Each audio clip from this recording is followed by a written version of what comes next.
What if I told you that the secrets to a life of fulfillment, resilience, and wisdom have been around for over 2,000 years? That the answers to our deepest struggles and questions have been written in the annals of Stoic philosophy? Welcome to today's journey into the 7 Stoic lessons you must learn before you die. Think of this video as a conversation between you and the timeless wisdom of philosophers like Marcus Aurelius, Seneca, and Epictetus. If there's one thing I want you to take away, it's this: these lessons aren't meant to be simply admired. They're meant to be lived. So, if you're truly ready to embrace a wiser way of living, type, "I am ready to live wisely," in the comments. Today, we'll talk about how to face life's greatest challenges with strength, how to cultivate calm amid the chaos, and most importantly, how to live with purpose and gratitude. Let's dive into the first lesson. Lesson 1. Accept what you cannot control. 15 minutes. Our first Stoic lesson is a fundamental pillar of peace.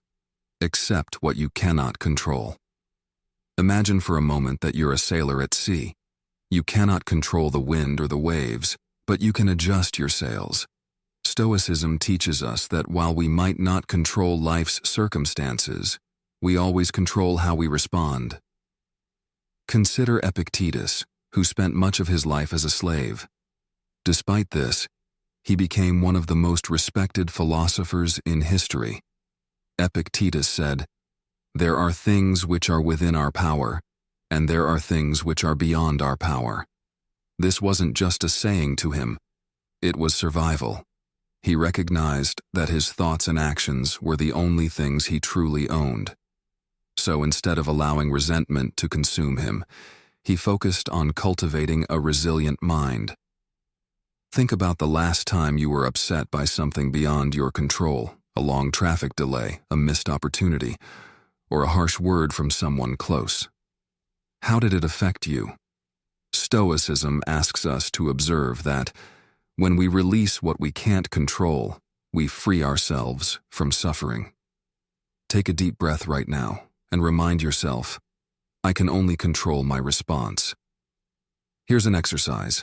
The next time you face a situation that frustrates you, stop and ask, is this within my control? If it's not, focus on how you can respond with calm and clarity. Comment below. I choose calm over control if you're ready to embrace this practice.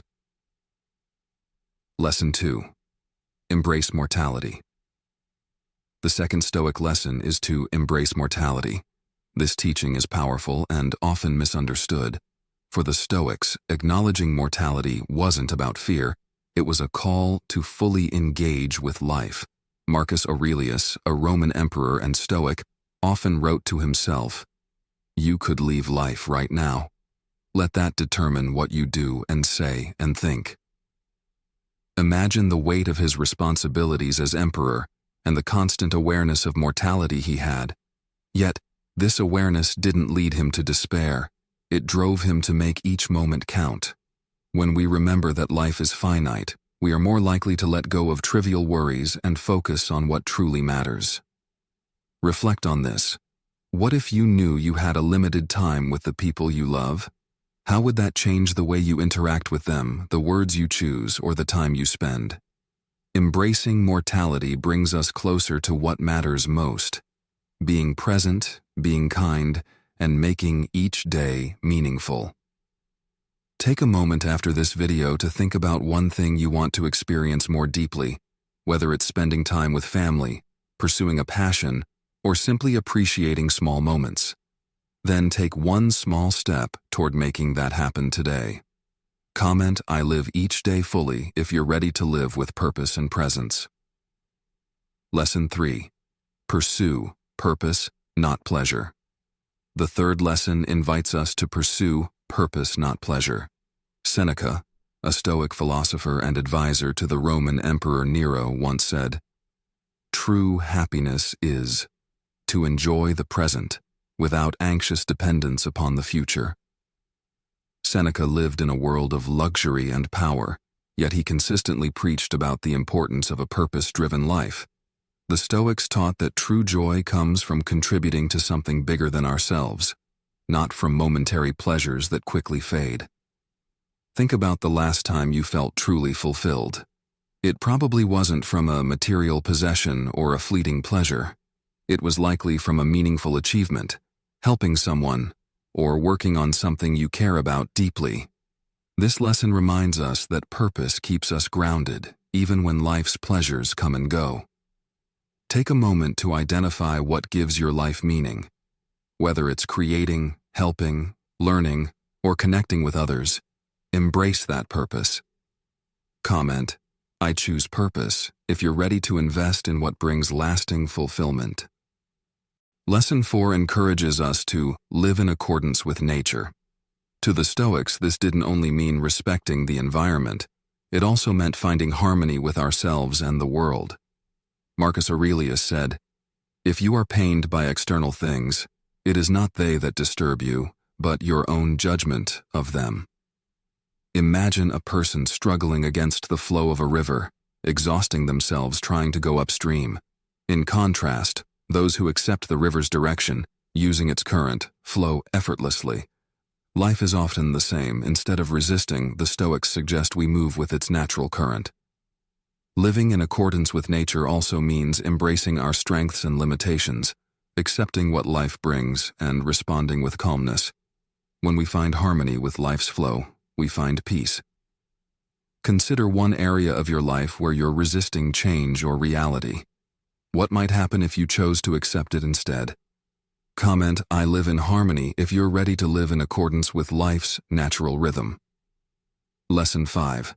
See challenges as opportunities. Our fifth lesson is to see challenges as opportunities. Marcus Aurelius famously said, "The impediment to action advances action. What stands in the way becomes the way." This means obstacles aren't just roadblocks, they're teachers, ways to grow stronger.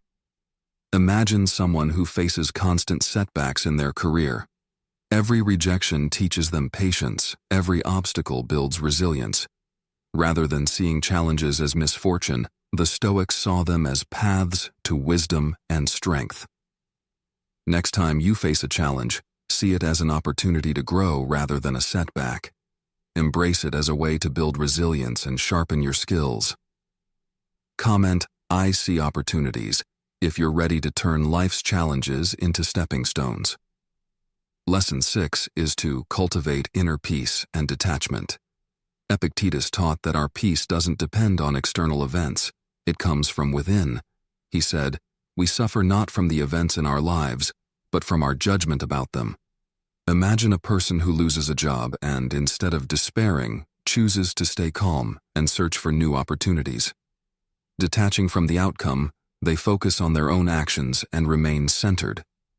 By letting go of our attachments to outcomes, we find inner calm and clarity. When we focus on maintaining peace, regardless of what happens, we are unshakable. If you're ready to practice detachment and cultivate calm, comment, I choose inner peace. Lesson 7. Practice gratitude and humility. Our final lesson is to practice gratitude and humility. Seneca taught that contentment comes from appreciating what we have rather than yearning for more. He reminded us to focus on what life has given, not what it hasn't. Imagine someone who practices daily gratitude, who notices the warmth of the sun, the kindness of a stranger, or the support of friends. Gratitude, combined with humility, brings a quiet happiness that no possession can replace. Remember, we all have blessings, no matter our circumstances.